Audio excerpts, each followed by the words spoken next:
Buenas noches, bienvenidos amigos y amigas a este último debate de esta semana. Es miércoles, les acompañamos en esta mesa de debate como es habitual con muchos temas, cuando dejamos atrás ya, por ejemplo, los carnavales de Gijón. Creo que ayer fue muy divertido este entierro de la sardina porque acudieron la propia Merkel y el propio Sarkozy a los funerales del entierro de la sardina en Gijón y estuvieron hablando de muchas cosas, entre otras, por ejemplo, de los jugadores del Sporting que dijeron son los únicos deportistas que no se dopan, por eso nunca ganan. Bueno, en fin, es que vuelven a meterse con nosotros y el carnaval este año pues ha hecho alusión, como no podía ser de otra forma, a los temas de los que debemos reírnos y que ocurren el resto del año, ¿no? En fin, nos hemos reído de la crisis, nos hemos tenido que reír de los franceses y de su manía que nos tienen porque no nos ganan nunca, en fin. Bueno, ¿cómo han ido los carnavales, Fernando Guerra, por cierto?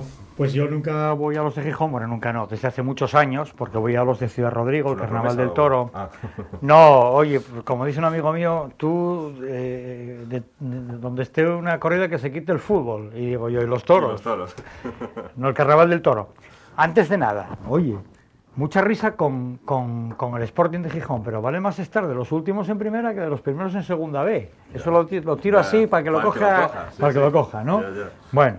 Del Carnaval del Toro Ciudad Rodrigo, que es quizás de los tres más importantes de España, después del de Tenerife y de Cádiz, porque tiene la particularidad de que el protagonista es el toro en el sentido más popular de la palabra. El toro campa por sus respetos en las calles de la ciudad, porque hay desde un bolsín, que viene a ser unas eliminatorias para sacar futuras promesas del toreo, novilleros, que ya vienen desde meses atrás haciendo eliminatorias, finales, y que la final la torean allí en la Plaza Mayor del pueblo, es una plaza preciosa, con mucho sabor.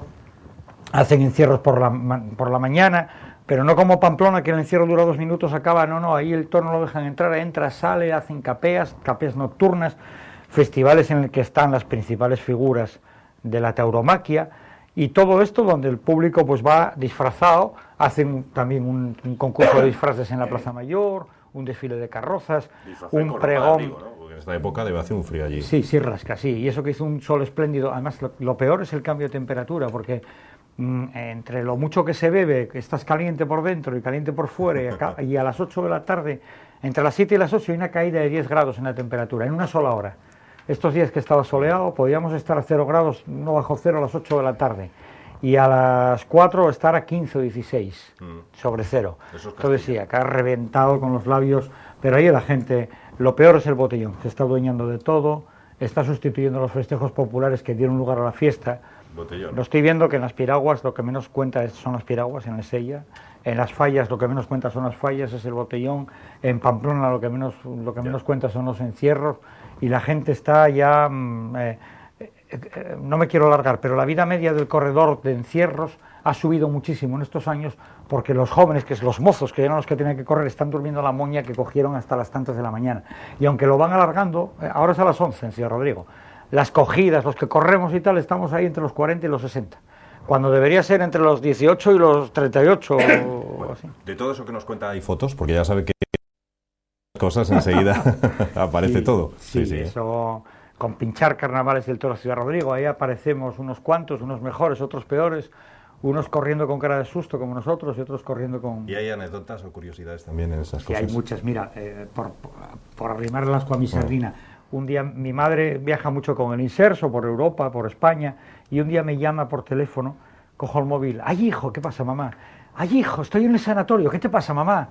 ¡Ay, hijo, estoy viendo una foto tuya de una acogida tremenda! El sanatorio es un bar famoso de Ciudad Rodrigo que tiene puestas en las paredes fotos de los carnavales. Y en una, aparezco yo, una acogida tremebunda. El toro no me hizo absolutamente nada, pero estoy acostado con la barriga sobre el pitón que me encunó. Es decir, el ápice del cuerno sale por un lado, pero como la foto está tomada desde el otro, podría tener hay una cornada de 40 centímetros, ¿no? Y entonces me dice, ay hijo, ¿cómo eso de los toros, qué peligro tiene? Y hay muchas anécdotas. Pues no deja de ser un pueblo castellano, y entonces ves cómo se mezclan costumbres como la del botellón, muy modernas y muy juveniles, con costumbres muy ancestrales, muy de esa época. Por ejemplo, uno de los encierros, yo vi un viejillo que daba vueltas alrededor de un árbol perseguido por el toro, y el compañero de él, esto estaba en el aparcamiento de la residencia de mayores, y desde la ventana de la residencia de mayores del primer piso, un compañero le decía: Manolillo, súbete a la EPE. A la EPE era la P de parking. La señal de tráfico. Bueno, y hace unos cuantos años, para acabar ya con una anécdota, pues estaba toreando yo, que bueno, hasta el peor torero tiene una buena tarde, ¿no? Pero aquel día el novillo no me acompañaba, no estaba la cosa saliendo precisamente bien, y aunque son muy cariñosos del público y transigentes y todo, pues no me estaba saliendo bien, ¿no? Y había un rum rum ya en la plaza, el novillo pues se acochinaba mucho y tal, y entonces hay murió ya, el curandero de Muñoz, el famoso curandero de Muñoz, que hacía maravillas. Este sabía mucho de ganado, pero curaba luego a las personas, el curandero. Y era muy partidario mío, en los toros los que seguidores se llaman partidarios. Y entonces, en plena vorágine y tal, se pone de pie, abre los brazos en cruz y dice: ¿qué quedarán, Conde? ¿Qué quedarán? Muy Bueno, castellano. muy castellano. Bueno, que se lo ha pasado pipa aquí Fernando. Sí, ya lo sé. Da gusto oírle hablar, sí, contar anécdotas. No, yo no, bueno, no, a mí me gusta mucho escuchar estas cosas de los carnavales, y cuando lo cuentan con gente que lo siente, que lo vive de verdad, que lo ha vivido desde pequeño, me imagino, ¿no? Sí. Y bueno, supongo que eres de Ciudad Rodrigo, ¿no? Que no, por lo que contaba. Yo soy de Gijón. Ah, bueno, pero es que hablamos de Ciudad Rodrigo. Los carnavales de Gijón, pero él no los conoce, es a lo yo que fui a hacer sí, los primeros años. Llevo yendo 20 años a Ciudad Rodrigo, pero sí pillé el comienzo de los carnavales de Gijón, los primeros, que llevará esto, 10 años, desde el año, en Gijón no me acuerdo, pero posiblemente el primer carnaval así de la democracia debe ser el año 80 o 82, por ahí. Claro. Y yo llevo yendo a Ciudad Rodrigo desde el 91, 92, o sea que sí que conocí bien. Yo es que cuando hablabas de Ciudad Rodrigo, y antes de que se me olvide, yo estuve una vez en Ciudad Rodrigo, que me gustó mucho la ciudad, bueno, dentro de lo que cabe, poco que vimos, porque hacía bastante mal tiempo, y me acuerdo que estuvimos allí donde el primer trastámar era Enrique II, ¿no? Que tenía un castillo allí justo, que estaba pegado a la frontera, que desde ahí se veía ya Portugal, ¿no? Ya lindaba con Portugal, y bueno, siempre es bonito la etapa medieval, y bueno, toda aquella la historia que tiene. Y no, yo lo que pasa es que lo de los carnavales nunca lo he disfrutado, ni mucho menos, como bien dices, porque, bueno, en mis tiempos por lo menos, los carnavales eran más de consumo interno, no era una cosa en la calle, sino bueno, con mucho nahuateque, que la gente se disfrazaba. A mí nunca me ha gustado disfrazarme de nada, la verdad que nunca jamás, pero bueno, lo respeto y me gusta. Y no he vivido esta época de los carnavales, pero sí los sigo en la tele y los veo, ¿no? Como por ejemplo la gente disfruta mucho.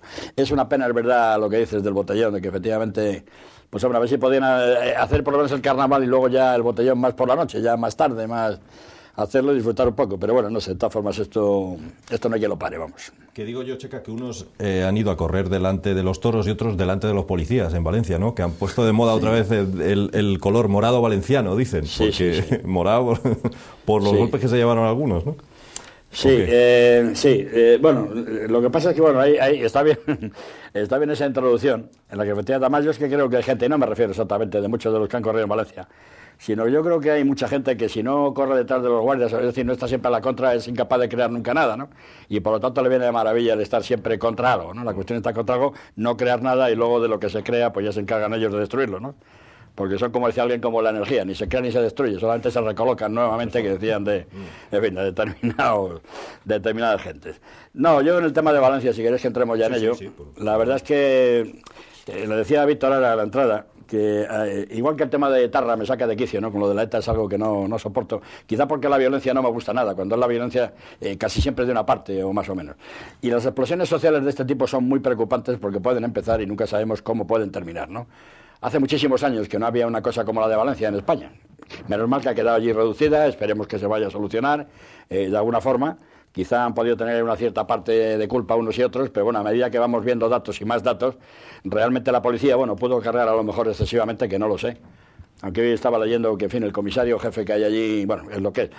Lo digo porque anoche estaba escuchando a dos representantes de dos sindicatos más importantes de la policía, en la cual hacían una referencia a Madrid concretamente, donde la nueva delegada del gobierno, Cristina Cifuentes, estaban encantados con ella porque esta señora lo que hace es que reúne al jefe superior de policía de Madrid y al jefe de la brigada de información y les pregunta a ver qué es lo que se puede hacer, porque son los que de verdad entienden. Entonces en Madrid, bueno, saben cómo actuar más o menos, etcétera. Y ahí, bueno, pues parece que en Valencia se les fue la mano, probablemente mal aconsejada la delegada del gobierno, y lo digo porque el jefe superior de policía, claro, ya aparece en las noticias, estaba nombrado por Rubalcaba. Sí, claro, no puede un nuevo gobierno cambiarlos a todos de la noche a la mañana. Entonces, bueno, pues a lo mejor quién sabe si algo habría por ahí. Pero efectivamente, con independencia de estas cargas de policía, lo que sí estamos viendo es que empieza a haber unas ciertas manifestaciones que, como siempre, igual que pasaba con el 15, me pueden tener un fondo de razón, porque no había calefacción en las aulas. Bueno, pues bien, salen a la calle unos chavales, bueno, está bien. Pero se les avisa, oye, que estáis cortando las calles, que la manifestación no es legal, etcétera, etcétera. Pues no, porque como hemos llegado en estos 8 años zapateriles a esta cuestión de derechos y más derechos, deberes ninguno, absolutamente ninguno, pero desde los 4 años no tienes deberes, ni la píldora, ni lo otro, lo más allá, ¿qué más da? Ni tus padres no pintan nada, ni en esto ni en lo otro, pues evidentemente a los chavales todo esto se les va metiendo en la cabeza y poco a poco pues ellos creen que tienen todos los derechos del mundo y deberes no tienen ninguno, y claro, hay un momento en el que rozan con los derechos de los demás y así han ocurrido estas cosas. Y luego, bueno, como más datos, ahora Guerra contará lo que quiera. Efectivamente, yo ayer estaba desolado porque me preocupan estos temas y he estado muy metido en ellos, ¿no? Lo mismo que con el tema del sindicalismo, en fin, las manifestaciones del domingo, que acabo de terminar en mi blog, acabo de escribir un artículo al respecto. Entonces he estado, como digo, estos días intentando enterarme lo más posible de estas cosas, leyendo naturalmente de unos sitios y de otros, porque no puedes leer solamente de uno. Y anoche concretamente en Telemadrid, en un debate que había allí, el secretario de Acción Institucional, un alto cargo de Comisiones Obreras, y lo digo como es así, lo mismo que me he metido con el otro de UGT por los temas, verdad, que todos sabemos, de los 180.000 euros y tal, esta cosa, bueno, este era de Comisiones Obreras, podría haber sido de lo que sea. A mi juicio dijo unas memeces que son verdaderamente insoportables. Dijo, por ejemplo, que eso de que la policía había habido 11 heridos, que dónde se habían visto las imágenes en ninguna parte, porque solo salían de las otras. Claro, ya le contestaron, lo primero, porque se cogen con teléfonos móviles, lo que se está grabando es lo que hacen los policías, no lo que hacen los demás. Parece ser que ya hay imágenes de tirar botellas y tal, ¿no?, a los policías. Luego, entonces, a ver, eso que por qué, que dónde estaba, por qué había habido 11 heridos, de dónde salían. Oiga, pues no le van a mentir de los heridos que haya podido haber. Luego, claro, comentaba otras cosas que son verdaderamente deleznables, para que un alto dirigente de un sindicato las diga. Que a los chavales que habían ido al hospital por heridas, cuando salían de allí el parte de heridas, que lo llevaban en la mano, estaba la policía a la puerta para quitárselo el parte. Pero es que, claro, esto lo está dirigiendo un alto dirigente de Comisiones Obreras. Claro, esto es una cosa que no se puede consentir. No se puede de esta forma porque estás echando como al pueblo entero en contra de, etcétera, etcétera, ¿no? Y ya la última más gorda, bueno, luego hablaremos, es cuando le dijeron a este de Comisiones Obreras que si, en fin, que por qué tenían que estar ellos dirigiendo el tema de la formación, ¿no? Y él lo dijo, además convencido, pues hombre, porque esto es una cosa que pagamos los trabajadores y los empresarios y por tanto la formación. Pues oiga, pues yo le contestaría también que también están pagando el seguro de desempleo, luego entonces se dirijan ustedes el desempleo también, están también pagando el IRPF, etcétera, etcétera, o sea que podrían los sindicatos constituirse en ese poder, que es al que yo me refiero en mi artículo. Fernando, sobre este tema de Valencia, lo que queráis aportar. Voy a hablar desde la experiencia personal. Yo estuve en la universidad en los años 70 y me sabía de memoria que aquellas reivindicaciones que eran puramente académicas, como la calefacción de clase o los planes de estudio, la masificación de las aulas, los pocos equipamientos en materia de material científico, el maltrato a los penenes, todas estas cuestiones que eran de tipo educativo y académico se convertían inmediatamente en manifestaciones agiprogramadas, y ahí vienen las agiprogramadas, por la oposición política al régimen, manipuladas y manejadas. Puedo poner nombres, porque algunos de ellos están ahora ocupando bancos del Congreso, y yo me acuerdo que se reunían en el Garal y nosotros íbamos a una manifestación arriesgándonos a llevar palos de los grises y ellos estaban luego en el Garal reunidos evaluando las consecuencias, evaluando la manifestación. Nunca iban ellos a llevar los palos los llevábamos los tontos. Lo que pasa es que los tontos de ahora son los tontos antisistema que van a protestar por los toros, porque la luna es blanca, porque se pegan a los estudiantes de Luis Vives, que seguramente tenían alguna parte de razón en alguna reivindicación, porque al final son hijos de arquitectos, son hijos de médicos, es un centro educativo de Valencia donde no va precisamente la escoria, con todo respeto se ha dicho, claro, por supuesto.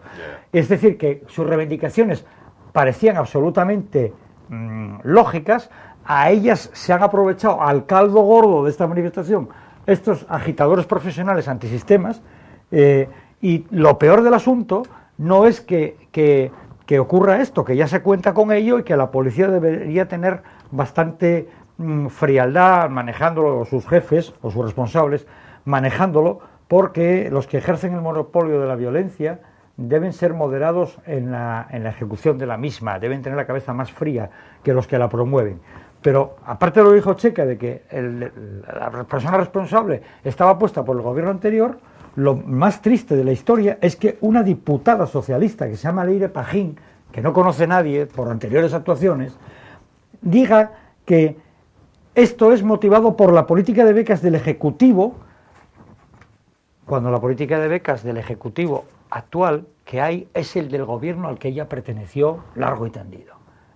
O sea que, por un lado, no caer en la cosa de que esto es una cosa que se sale fuera del tiesto, porque en toda Europa, y en Japón, y en Turquía, y en muchos sitios, las protestas estudiantiles están a la orden del día.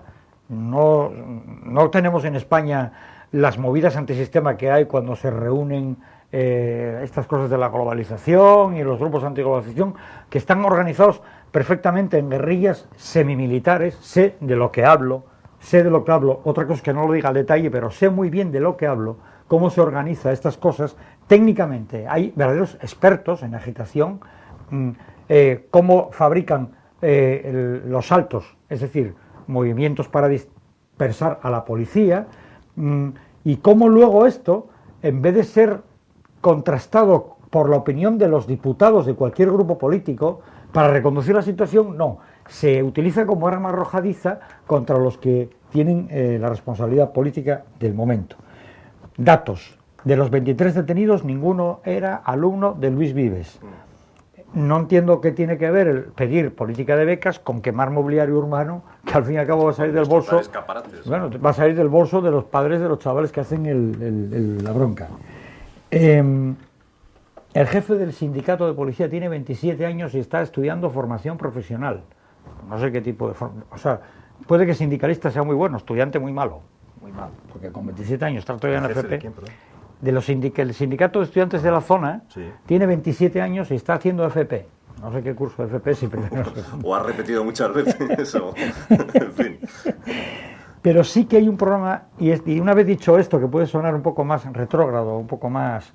Bueno, es verdad que hay un problema educativo en nuestro país. Es verdad que los hijos de la LOCSE son los que ahora están escribiendo mal o hablando mal en telediario, porque no saben precisamente conocer, dicen palabras con acento equivocado porque no la leyeron nunca, Bueno, hay un problema grave de medios, hay un problema grave de becas, hay un problema grave de exigencia, de nivel, de aplicación, de esfuerzo, en el todo vale que decía Checa, en la promoción con cualquier tipo de suspensos, en un desconocimiento absoluto de lo que es el rigor científico y el estudio como forma de superación personal.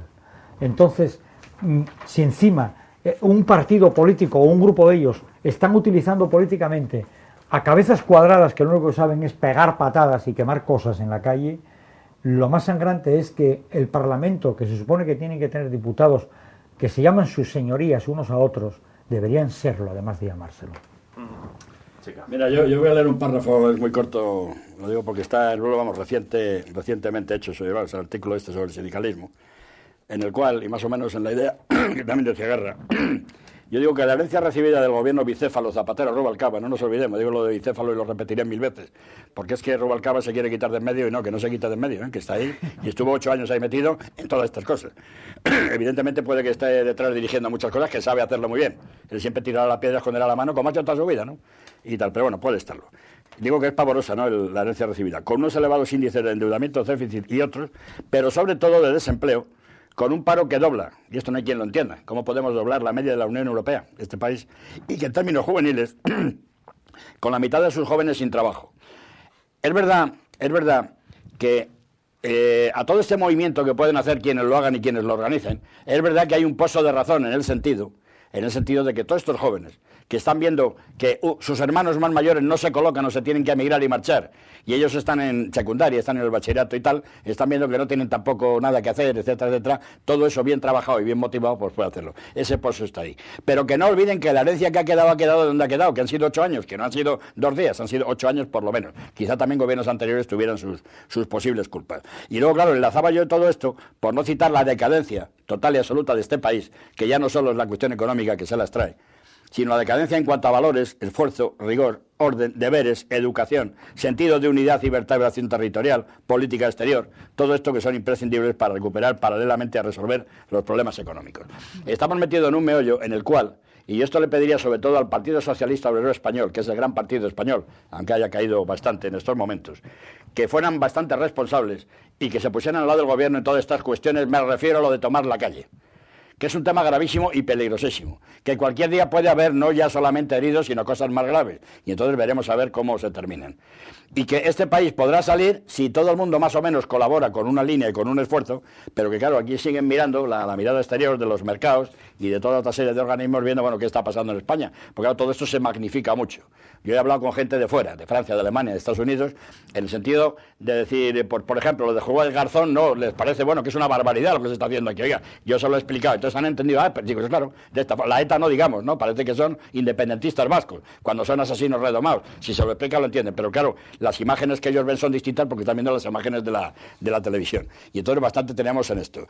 Y termino con dos frases. Primero, estos insultos permanentemente de fascistas, que puede usar la señora Pagini, que los utiliza mucho, que yo no sé a quién le ha dado el carnet de demócrata ni de dónde ha salido, pero bueno, a saber de dónde salió esta señora, porque la verdad es que sus méritos para, en fin, para política y para todo lo demás, lo sabemos. Pero bueno, el insulto de fascistas continuamente a la policía y demás me parece una auténtica barbaridad. Pero bueno, todo está mal movido. El ínclito señor Carrillo, que no sé cuántos años tiene ya, dice... ¿Por qué lo llamas señor? Bueno, porque yo soy educado, Yo también, pero no lo llamo. Bueno, pues si Carrillo, yo lo considero, si lo considero señor, Santiago Carrillo, no lo considero. Bueno, Santiago Carrillo ha dicho nada menos que al ganar Rajoy, que vuelven los tiempos del miedo. Es que son unas frases que se las traen. Además es que no tienen vergüenza ninguna. Porque habrá gente que podrá haber sufrido determinadas cosas en sus tiempos del franquismo, que no digo. Pero bueno, que diga estas cosas ahora, lo de los tiempos del miedo que van a volver, pues que se levantarán todos los que están en paracuellos allí metidos en fosas, claro, y más fosas. Irán a por él y le dirán, pero bueno, ¿tú a dónde vas? Que por cierto, ni Garzón ni nadie ha querido saber nada de esos temas, ¿no? Porque todo hay que sacarlo. Y por ejemplo, el amigo Cayo Lara, Cayo Lara, está así porque me paso con los amigos señor, otro Cayo Lara. No, lo digo que decimos no, que no te corrija, Fernando. Para que no me corrija, más con razón. Pues este Cayo Lara, con el cual evidentemente no me une nada y cada vez menos, ¿no? y tal. Pues bueno, está hablando ahora de una involución democrática, está hablando ya ahora, que está viendo. Pero oiga, si el gobierno acaba de empezar, que lleva 2 meses nada más, si no le da tiempo todavía ni a cambiar los jefes de policía, no le dan ni tiempo todavía a esto, y ya le están hablando de la involución democrática. Es decir, que van contra lo que van siempre, nunca son capaces de crear nada, y entonces lo que han perdido en las urnas, clarísimamente, que es una de las cosas que yo pongo aquí y que les acuso enormemente en el tema de estas manifestaciones sindicales, en muchos motivos, por muchas de las cosas que están haciendo, es que lo que no pueden es lo que han perdido en las urnas, verdaderamente tomarlo en la calle y tomar las calles como si fueran de ellos. Es decir, estas son las manifestaciones. Las calles son de todos. Es verdad que manifestaciones legales las pueden tener, las han tenido el domingo y no pasa nada exactamente, pero son legales y están perfectamente controladas. Pero no puede haber aquí que cada 2 por 3, o el tema famoso de nuestra querida Puerta del Sol, que hemos hablado millones de veces, de la porquería aquella que veíamos en aquellos momentos. Y por eso insisto que le pido, sobre todo al Partido Socialista, porque la verdad es que con Cayo Lara y compañía no hay con quién tratar. Eso me da igual, no sé lo que van a hacer, me da igual. Pero no hay con quién tratar. O los de Esquerra Republicana, bueno, por Dios. Bueno, la que montaron ayer en el Congreso. Yo es que como español siento vergüenza ajena. Yo he votado a ese Congreso, al partido que me pareció oportuno, pero todos son padres de la patria y están ahí sentados y han sido votados democráticamente. El numerito que montaron los de Izquierda Unida y los de Esquerra Republicana con esos carteles, oiga, ese es un parlamento, el parlamento viene de parlamentar. Ustedes digan lo que tengan que decir cuando les corresponda, que van a tener tiempo de decirlo. Pero andar allí como auténticos hooligans, con aquellas camisetas y con aquellos carteles, verdaderamente es para expulsarlos de allí, para expulsarlos y además para tomar medidas disciplinarias. Y si no, que no vayan al Parlamento, es verdad que no les preocupa, yo estoy convencido que le está sin cuidado. Y esto va a ser lo que vamos a estar viendo, pero claro, lo malo es que se va a exportar fuera, y como afuera nos entienden peor y la situación en la que estamos, pues ya veremos, ¿no? Vamos derivando ya, si os parece, al tema de la reforma laboral. Hombre, a ver si alguna cosa podemos decir buena de los... Hoy me acabo de enterar de que pierdo en mi sueldo lo que he tardado en ganar en 3 años, incluido un ascenso de nivel. Incluido un ascenso. ¿Pero por la reforma laboral o por sí, a mí me da igual. Por las reformas en general. A mí me da igual. Por la situación laboral de este país. Dices tú, o sea, vamos a ver, uno se mata a estudiar, saca una oposición compitiendo contra otros que encima estaban más enchufados que yo, que no lo estaba. Adquiero, yo, o tantos que hay en España como yo, no sé. Sí. Adquiero un nivel o un grupo en el que como funcionario voy subiendo bien, con trienios, con no sé qué más. Y esto es como una escalera sin fin en la que por muchos escalones que vas subiendo caes como para atrás.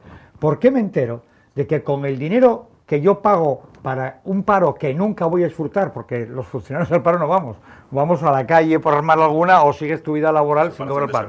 Bien, se va a entregar ese dinero a algún parado que ha tenido la osadía de comprar un piso muy por encima de sus posibilidades, todo esto queriendo comprar un coche a la vez, queriendo ir de vacaciones a la vez, queriendo amueblar el coche de puta madre, queriéndolo todo, donde hizo un negocio con un banco, con un contrato que nadie le puso la pistola al pecho, donde le dijeron usted tiene que pagar un dinero tal, y donde ahora resulta que a gente como a mí se nos vuelve a bajar el sueldo, porque yo lo que cuento es cash. A mí lo de bruto, su misma palabra lo dice, bruto.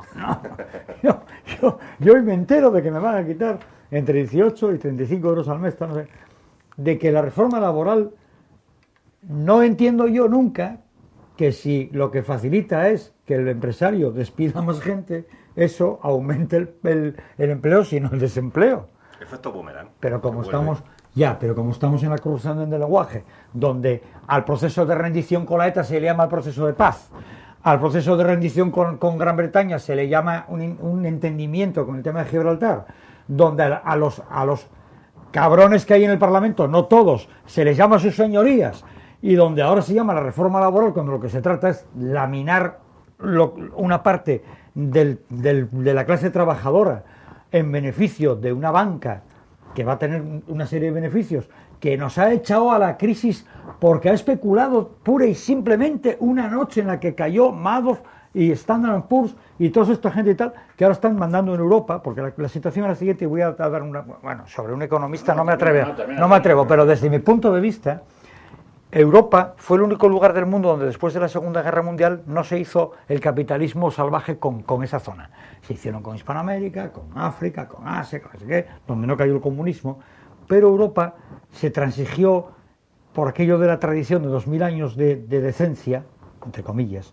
Entonces hubo una entente entre la socialdemocracia y la cristianodemocracia, llámese derecha, centro-derecha, centro-izquierda, para respetar los ideales cristianos que nos arrastraban detrás, es decir, para no machacar y masacrar al trabajador como si fuese exclusivamente fuerza de trabajo, como decía Marx. Pero eso duró lo que duró, medio siglo más o menos, o 60 años. Y alguien dijo, pero ¿por qué el capitalismo extremo no se va a hacer también con Europa si le sale de ahí, de la punta del cerebro? Vamos a hacerlo, y yo creo que están haciéndolo, o sea, directamente, y ya el trabajador se va a convertir en una pura fuerza de trabajo al servicio de la especulación bancaria. Lo que pasa es que se ha aprovechado también en la sociedad de consumo, en el que tanto consumes, tanto vales, no ya tanto tienes, sino tanto consumes, en los que se nos mete. ¿Cómo puede ser que a mí me ofrezca un banco, como me hicieron? Oiga, a usted le dejamos 1000 euros, pero insistiendo en dejarme dinero, que algo falla. Cuando el banco insiste en dejarme dinero a mí, en vez de coger y decir, como se dijo siempre, ¿con qué garantía me lo vas a devolver? Digo, uy, esto va mal. La reforma laboral es una consecuencia, desde mi punto de vista, de la reforma financiera que no acaban de hacer, porque por el medio también estamos en un país en el que la banca está muy diseminada, en España, diferente de otros países, y entonces eso tardará un poquito más, pero que desde luego vamos a trabajar como burros hasta los 70 años para ganar lo mínimo de subsistencia y luego ir a la fosa. Vamos, yo, salvo que pase alguna cosa rara, que no sé por dónde, porque claro, si la revolución está mala de los acémiles que queman los bancos y del cojo manteca o los del 15M, mal vamos, ¿no? Pero bueno, ahí no me atrevo a hacer son especulaciones, no me atrevo a hacer una reflexión muy profunda estando delante de un economista como Checa. Entonces, lo que él diga seguro que tiene mucha más importancia de lo que yo digo. Checa. No, lo que pasa es que, hombre, este es un tema de una amplitud, o sea, tan tremenda y que se está debatiendo tantísimo estos días. Claro, yo estoy de acuerdo contigo en lo que es la base, como siempre. ¿Cómo no voy a estar de acuerdo cuando estoy viendo la posible reforma laboral a lo que puede conducir? Pero claro, aquí partimos de lo siguiente. Este es un gobierno, y me da igual de que sea del PP, podría ser otro cualquiera. Digo, que hereda una herencia determinada de otro gobierno anterior y es la que tiene. Y se encuentra con una situación caótica, porque no estamos hablando de una mala situación, es una situación caótica, con un déficit brutal, con un paro, ya lo he dicho antes, que está más del doble de la Unión Europea, Que habrán tenido culpa mucho los gobiernos anteriores también, ¿eh? Porque claro, el sistema productivo español es el que es y desgraciadamente mientras no se cambie, el tema de la creación de empleo va a estar bastante complejo por esos motivos. Y finalmente lo que decía de los jóvenes, que no tienen ilusión ninguna ni ganas, porque más de la mitad están desempleados y muchos de ellos pues se tienen que marchar, etcétera, etcétera. ¿Qué tiene que hacer el gobierno? Pues yo creo que la línea en la que está haciendo, con independencia de esto que pueda molestar mucho, pero indudablemente la línea que tiene trazada en principio es la que debe de hacer, dada la situación caótica, insisto, que tenemos. Y entonces se ha dedicado a disminuir el déficit todo lo que puede, verdaderamente a encontrar todo lo que ha encontrado ahora, que le contaban los del 6% del PIB que tenían de déficit, ahora son el 8 y pico. Claro, ante estas cosas, ¿qué puede hacer un gobierno? O tira la baraja o dice, bueno, pues aquí o me voy, porque otra cosa, dice, no, pero yo como me he comprometido a tomar medidas, pues las voy a tomar. Vamos a intentar repartir lo que buenamente podamos, como buenamente se pueda, y vamos a ver si en unos meses la situación no va a estar bien, pero a lo mejor al cabo de 6 meses o por ahí empezamos a remontarla, junto naturalmente con los socios europeos, porque generalmente no somos una isla, ¿no? Pero claro, cada uno que haga sus deberes y que haga adelante sus problemas. Si han empezado con la reforma financiera, tibiamente y muy tarde además, también es verdad, pero este gobierno parece que por lo menos medidas más saneadas, más serias las está tomando. Ya les ha obligado a provisionar nada menos que 52.000 millones de euros, que es una barbaridad. Bueno, una barbaridad no, es una necesidad total y absoluta, con lo cual, señores, ustedes no van a tener beneficios, los que no tengan, pues se quedan sin beneficios. Y además, los que no puedan cumplirlo van a tener que hacer unas fusiones de unos bancos más pequeños con otros mayores para que puedan salir. Luego, evidentemente, a la banca sí. Otra cosa es que, evidentemente, a quienes pudieron crear este problema, que no fueron los trabajadores, ni mucho menos, sino los grandes banqueros, ese capitalismo bestial, ¿no? Que yo estoy convencido de que ese capitalismo, o mejor dicho, el sistema español, europeo que tenemos, que es verdad, con aquella connivencia que tuvieron la socialdemocracia junto a la democracia cristiana, en aquel momento eran los dos grandes ideologías, bueno, más que y partidos también, pero en fin, sobre todo ideologías, pues realmente eso volverá en algún momento, aunque el mundo de las relaciones laborales tiene que cambiar. Y eso lo están diciendo los economistas entendidos, lo están diciendo los catedráticos entendidos en estas cuestiones, que no se puede mantener, por ejemplo, como en España, un sistema de relaciones laborales como la hay, porque eso precisamente nos está haciendo tener el doble de paro que los demás. Si es que la ecuación es clarísima, ¿no? Debería ser de esta forma. Y entonces ya yendo muy concretamente al tema de la reforma laboral, si es verdad, y vuelvo a insistir, que las cosas pueden venir mal, hay que repartir el trabajo como se pueda. Los empresarios más o menos están contentos. Pero es que yo no creo que los empresarios sean unos demonios con ganas de despedir a la gente. Si es que creo que no va por ahí. Y aparte, hablaba con Víctor hoy a mediodía cuando me llamó, de que vamos a ver, si es que más del 80, casi el 85% de los empresarios son pequeños y medianos, que muchos son de 2, 3, 4 trabajadores. Lo decían de los autónomos en una tertulia.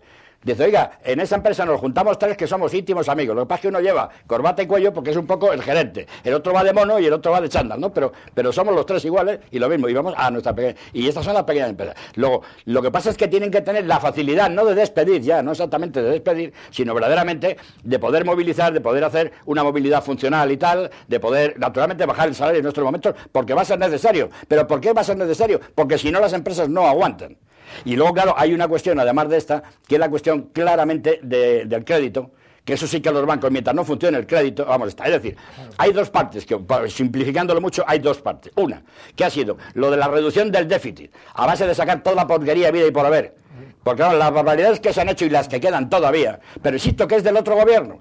Yo a este lo criticaremos lo mismo cuando haga falta, cuando pase un tiempo y se le vea, pero hoy por hoy ha recibido la herencia que hace. Bueno, entonces, como digo, tienen que hacer la reducción del déficit por un lado, y por otro lado tienen que ver cómo se puede crear trabajo pues a base de crédito y demás, y eso es lo que están en estos momentos, pero que es muy difícil, porque si los bancos ya tienen poco crédito, el poco que tienen lo tienen que pedir normalmente al Banco Central Europeo, que además legalmente es la única forma de poder hacerlo para que el Banco Central Europeo pueda ayudar a los países. No puede hacerlo directamente, lo hace a través de los bancos, pero estos bancos españoles lo que hacen además a su vez es comprar la deuda de los países, de su país cada uno, con lo cual queda poco. Y si además tienen que provisionar 52.000 millones de euros, pues evidentemente no les queda crédito para nada. Y además, y esto es una cosa también muy grave si va a empezar a ocurrir, como ellos van a tener que sacar de sus balances todo lo que puedan de toda la porquería que cogieron de los inmuebles que tienen por ahí, los van a poner a precios de saldo, pero ojo, están poniendo según mi noticia a precios de saldo aquellos pisos que están, que no valen para nada y demás.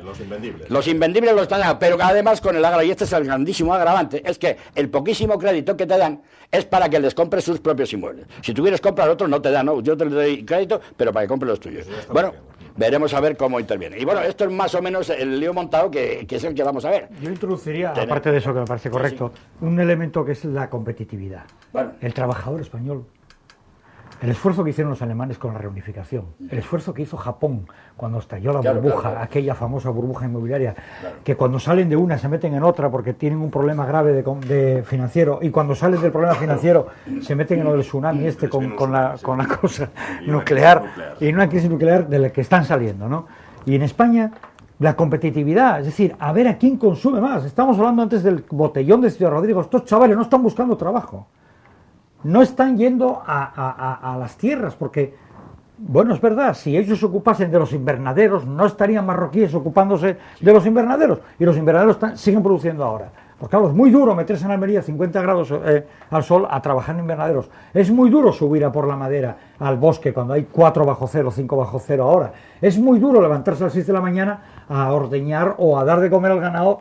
Lo digo porque lo veo, lo vivo, no me lo contaron, aunque vivo en una ciudad, como por mi afición taurina, veo esas cosas que hay del ganado y tal, y están haciendo de vaqueros en las fincas peruanos, ecuatorianos y colombianos, que nunca vieron un toro de lidia, pero viven allí con su familia porque están de esclavos trabajando de lo que haga falta, haciendo lo que sea, a cualquier hora del día y de la noche, cualquier hora de la semana. Claro, pasa lo siguiente, que yo me pregunto, y ahí no tengo solución.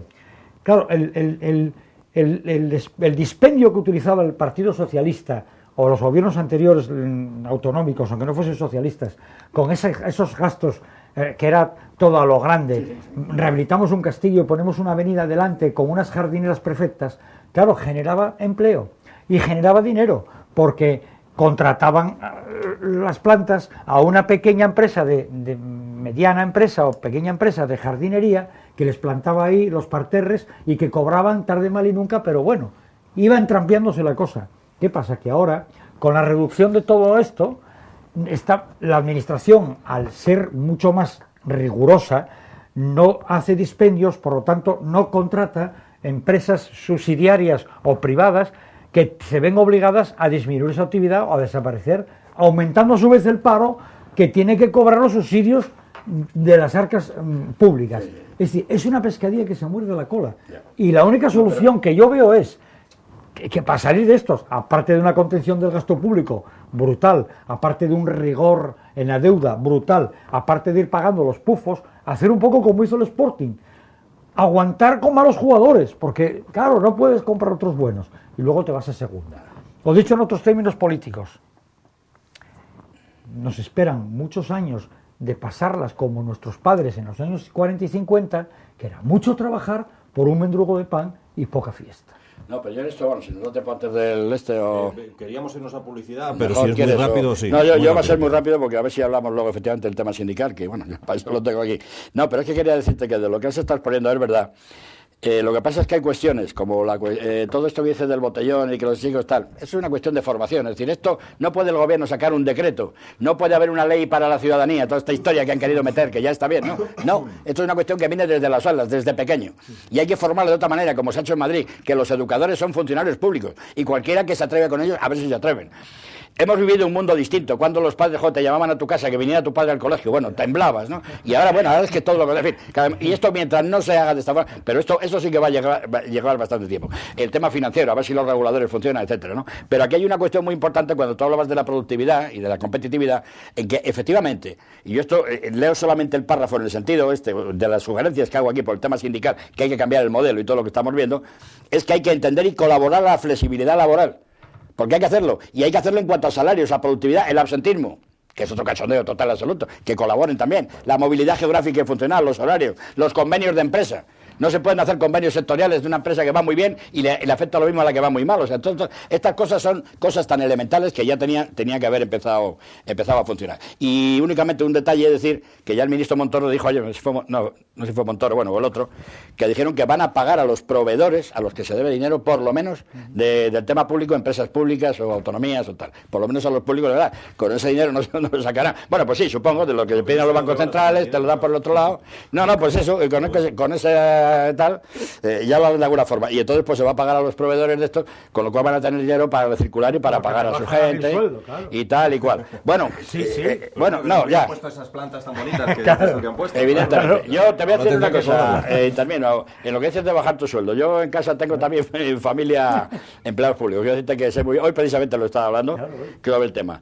más vale ganar el 80% que no ganar nada. No, hombre, ya. Yo tengo lo estoy convencido. Y yo como jubilado lo he dicho aquí más de una vez, y sé que a mí en el RPF también me van a hacer, en fin, el 2 o el 3, no sé cuánto, bueno, lo que me han podido subir de RPF. Las vacas gordas a mí pero, no me dieron el dinero a las puertas. Claro. Y había gente como yo que iba a montajes por ahí, se levantaba 3.000 euros al mes. Quiero decir esto, ahora, lo que pasa es que hay que regular lo del paro, la gente que, como decía el ministro, no quieren cambiar, no, un empresario, no quieren cambiar ni de barrio siquiera, que los cambian de barrio y tampoco quieren ir. Gente que está cobrando el desempleo y sin embargo está trabajando privadamente con la economía sumergida. Claro, pero todo esto... Es que hoy por hoy eso es así, que un trabajador que le digan, oiga, en Oviedo, usted tiene un trabajo pero tiene que ir hasta Gijón, lo rechaza. ¿Vosotros creéis? En la crisis actual eso ocurre. Si las condiciones son prácticamente las mismas, por supuesto. Hombre, claro, si gana el doble, todavía hay, pero en Andalucía, Extremadura y Castilla-La Mancha, que conozco bien, en Andalucía, que tú puedes vivir con un plátano en la calle, unas chanclas y un pantalón corto, porque no, el clima no es, y las condiciones tal, vamos, hay una cultura del no trabajar, pero si aquí tenemos una frase que ha hecho historia que dice que el que vale y el que no pansiresa. No, hombre, pero además que te digo que si una persona está ganando una cantidad y le ofrecen un trabajo en Gijón, además de tener que ir a Gijón, y le van a pagar igual o menos, que está en el paro, sí. No suele ser una maravilla lo que se cobra en el paro, ¿no? No, pero sí, pero más o menos como tienes que ir a Gijón, el coche, bueno, el autobús o lo que tal, echas tus cuentas, más la molestia de tener que ir, y bueno, pues evidentemente no dices que no, claro. Bueno. Es otro... Señores, que nos vamos a publicidad, a la vuelta hablamos de otros asuntos.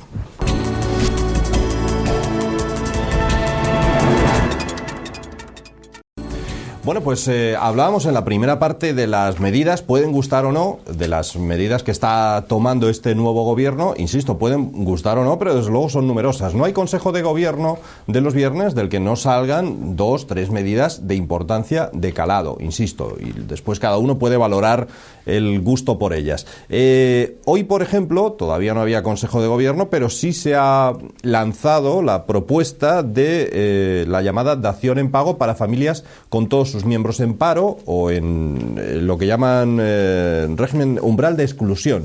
Es decir, que apenas si tienen ingresos, no pagan la hipoteca, el banco les va a quitar la vivienda y en esos casos tan dramáticos, tan drásticos, tan concretos, se va a permitir que liquiden la deuda que tienen con el banco entregando la vivienda y Santas Pascuas. Después hay otra serie de medidas porque, claro, quedan sin vivienda, quedan en la calle, no van a vivir debajo de un puente. Hay otra serie de medidas como, por ejemplo, seguir en la casa 2 años y pagando una renta justa al banco que se ha quedado con esa vivienda.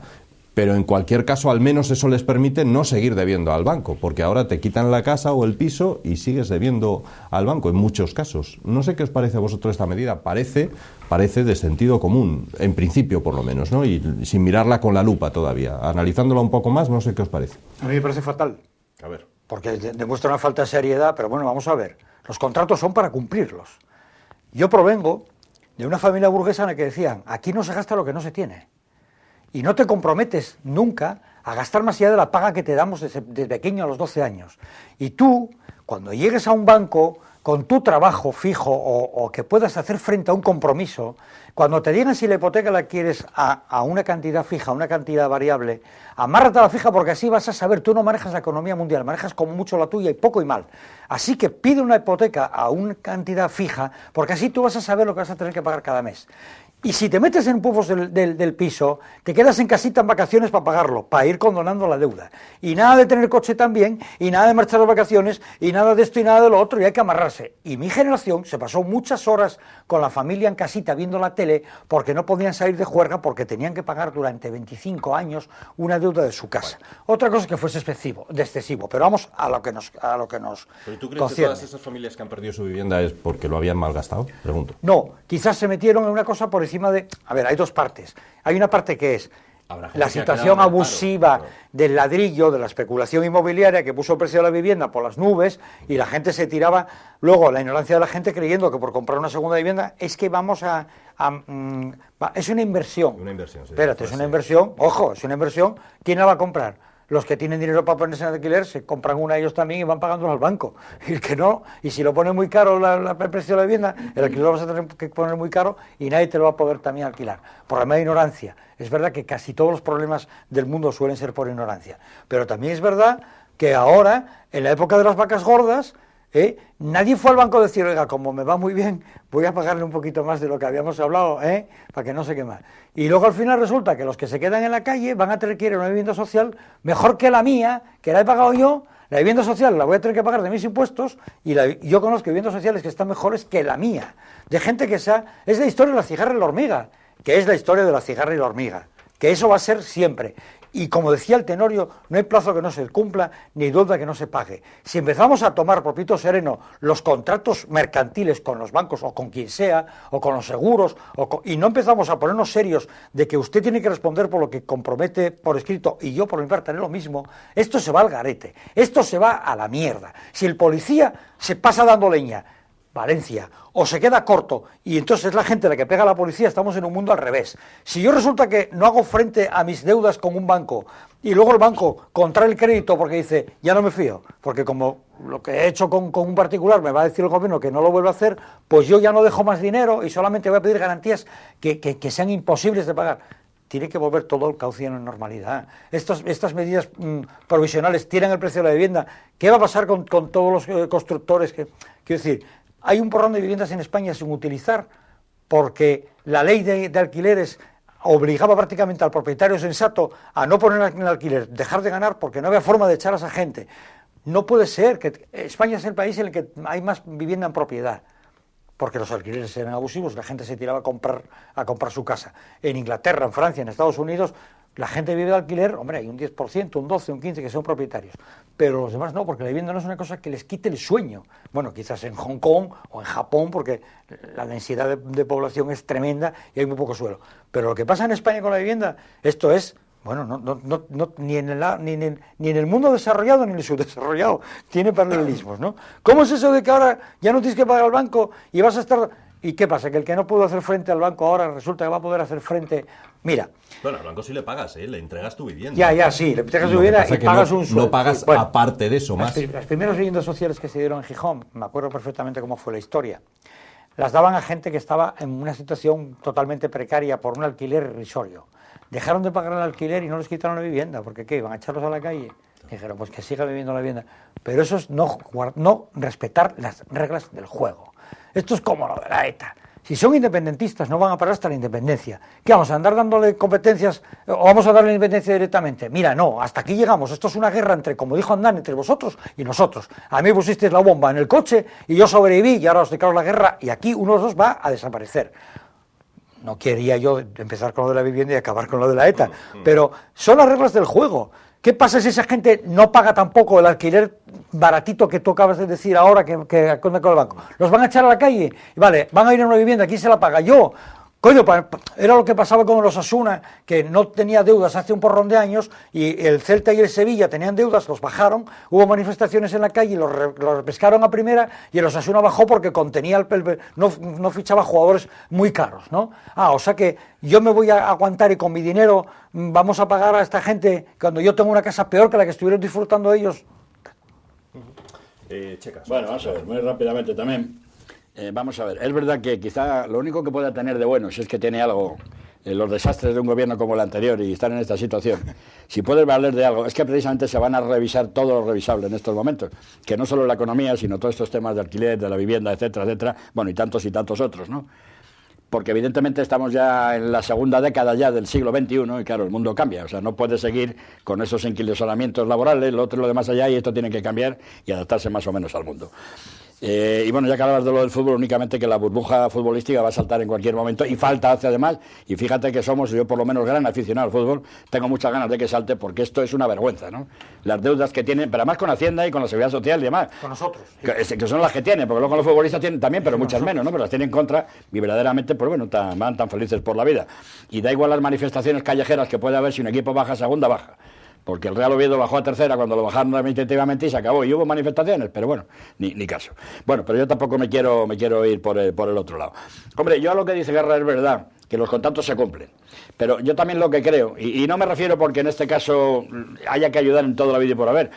Pero que es verdad que mucha gente compró, pues tenía un buen sueldo, una buena tal, y en aquellos momentos pues compró un piso, los bancos daban todas las facilidades del mundo, que era una barbaridad cuando uno decía, te daban no ya el 100%, incluso más del 100% para los muebles o lo que fuera, era una auténtica barbaridad, y entonces aquello fue entre unos y otros la burbuja que evidentemente estalló.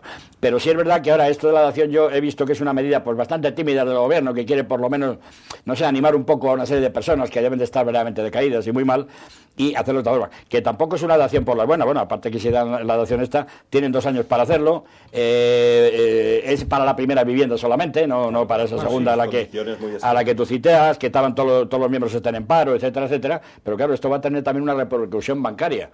Porque digo lo mismo, yo lo he discutido ese tema, yo estoy totalmente de acuerdo en que se normalice el mercado de la vivienda en el sentido de que a los bancos se les dé exclusivamente la vivienda en paro, como pasa en Estados Unidos, pero es evidente que entonces los bancos no te van a dar nunca el 100%, te van a dar el 50% a lo mejor, que sí que vas a cubrir con la vivienda más que cubierta. Pero claro, en estos momentos el dinero que te han dado y con la depresión que está el mercado inmobiliario en estos momentos, las viviendas que a los bancos se las puedan dar por esto van a quedar en medio. Entonces que lo hagan los unos y los otros.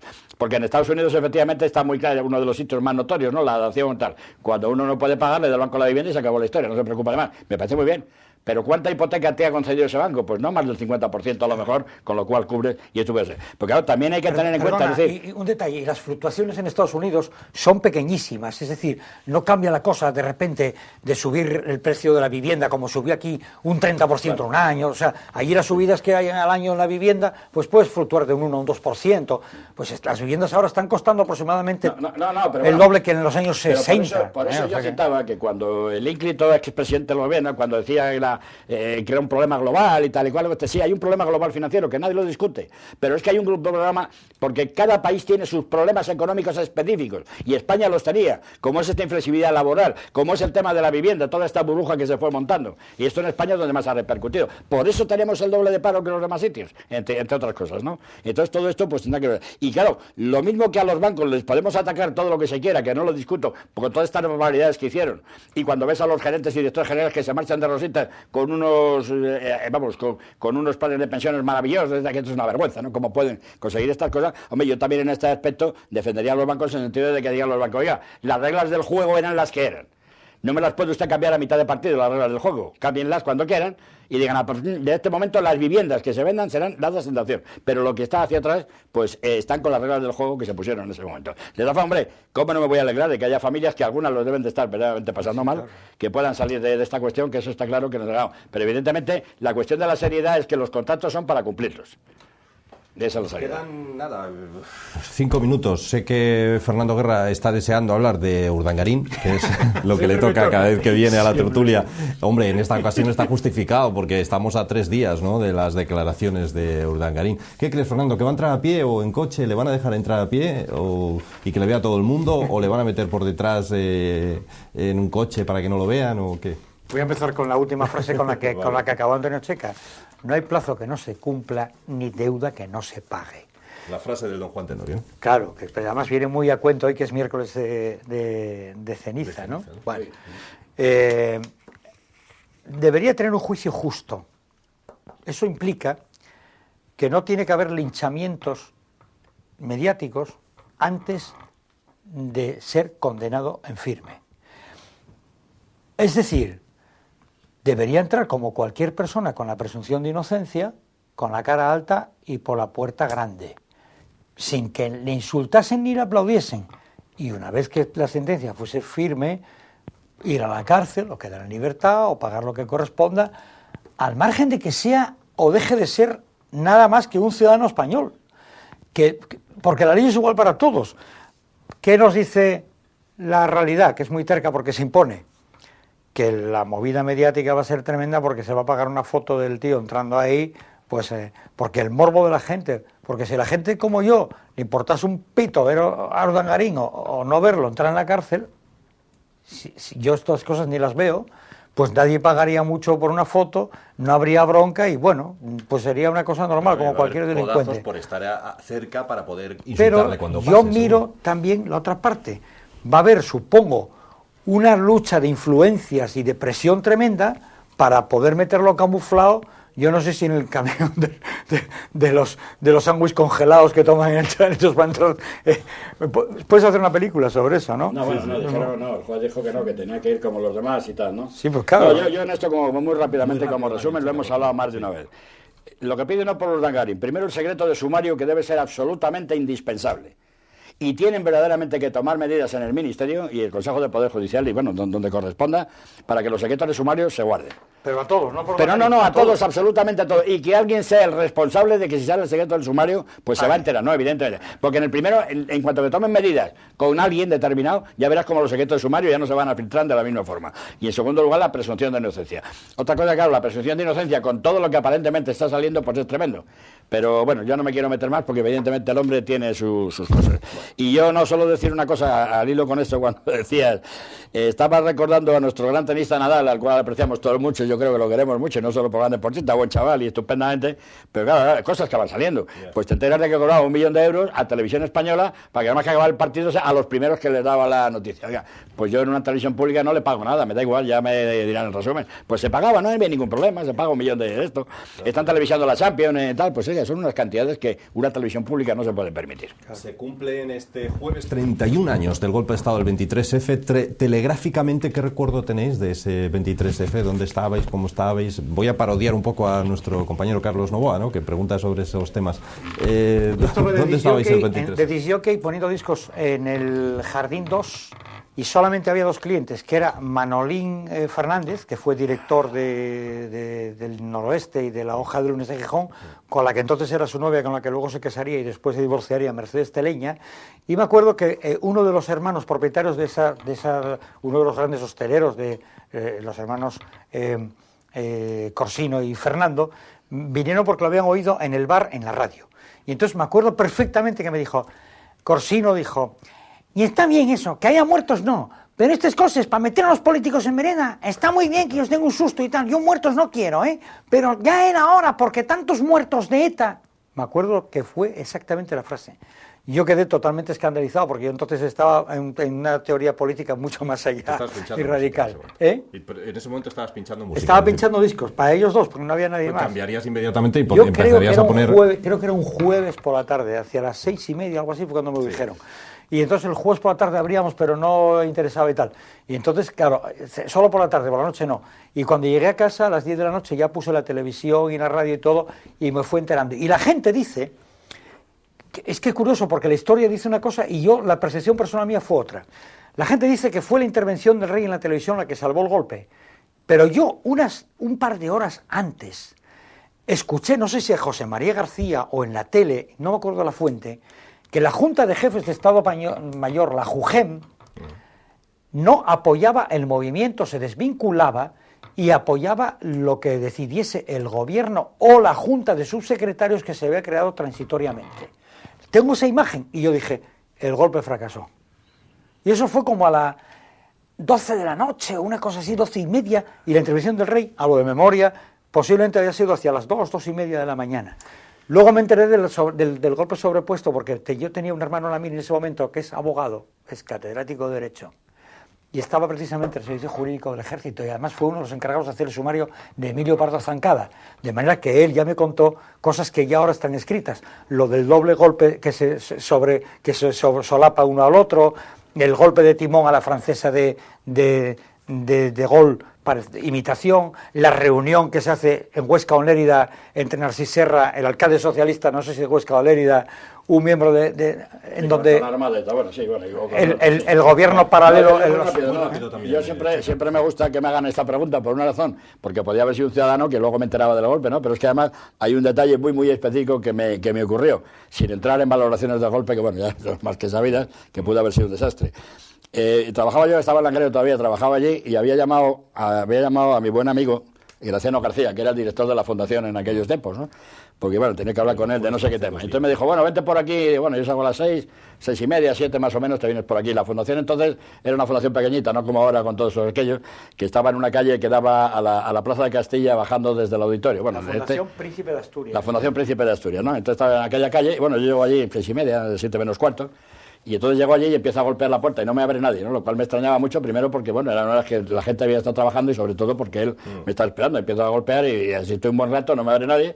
Y yo ya me marchaba cuando de repente abre la puerta y me dice, oye, Antonio, no, vente, que tal, y pasa rápido. Bueno, yo no sabía nada de nada. Paso rápido allí, cierro la puerta y estaba todo oscuro, absolutamente todo. Y casi me coge de la mano porque no se veía nada y me lleva a su despacho que estaba allí al fondo. Entramos, cierra la puerta y tal, y entonces sí, ya enciende una luz y estaba escuchando la radio, ¿no? Y entonces siempre a Garciano, cuando lo veo, muy rara bella, que nos vemos ahora, siempre nos recordamos lo del golpe de que lo pasamos juntos, porque efectivamente estaban en aquel momento con la música religiosa de tal historia, oye, que ha habido un golpe de Estado y tal y cual, y siempre la vemos, ¿no? Pues nada, señores, que así es como nos despedimos. Me imagino que Fernando cambió de pinchar lo que se llevara en ese momento, en el año 81, no recuerdo exactamente qué música pincharía en el año 81. La colegiala. ¿Cómo se llamaba este hombre? Gary Lau, algo así, la colegiala, es verdad. Pues dejó de pinchar la colegiala y empezaría a pinchar marchas militares de forma inmediata, ¿no? Religiosa. Bueno, señores, que así nos vamos. Volvemos ya la semana que viene, el lunes que viene, con un nuevo debate. Gracias, buenas noches.